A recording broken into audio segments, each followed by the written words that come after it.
প্রশ্নে বলেছে চিনির দাম 40% বৃদ্ধি পাওয়ায় কোনো গৃহস্থ চিনির ব্যবহার 25% কমালেন, এতে ওই গৃহস্থের চিনি বাবদ খরচ শতকরা কত বৃদ্ধি বা হ্রাস পাবে। তো এই ধরনের অঙ্কে করতে হয় কি, প্রথমে যে খরচটা ছিল সেটা সবসময় ধরে নিতে হয় 100 × 100।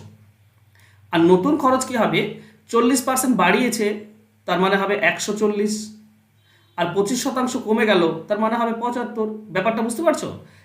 বেড়ে গেলে 100 থেকে প্লাস করে দেবো, কমে গেলে 100 থেকে মাইনাস করে দেবো। এবার এটা 25 দিয়ে কেটে দাও 4, এটা 25 দিয়ে কেটে দাও আর 25 3, 4 দিয়ে এটা কাটলে আমরা পাই 35। এদিকে থাকবে 100, এদিকে 100 রাখতে হবে, এদিকে 100 আর এদিকে 35 3 কত হচ্ছে, 35 3 হচ্ছে 105। তার মানে আগে খরচ যদি 100 ছিল, এখন খরচ হচ্ছে 105। তো খরচ বৃদ্ধি পাচ্ছে, কত বৃদ্ধি পাচ্ছে, 5 বৃদ্ধি পাচ্ছে। তো অ্যান্সার হবে অপশন সি। এই ধরনের অঙ্ক এইভাবে যদি করো না, তাহলে খুব কম সময়ে ইজিলি সঠিক উত্তর বেরিয়ে আসবে। আশা করছি বুঝতে পেরেছো। বুঝতে পারলে একটু লাইক করে দাও, আর যদি শেয়ার করে দাও তাহলে আরও ভালো। আর এগুলো যদি ডিটেলস বুঝতে চাও তাহলে আমার ইউটিউব চ্যানেল ম্যাথট্রিক্স বাই হাসনাত, সেখানে গিয়ে ফলো করতে পারো। ধন্যবাদ।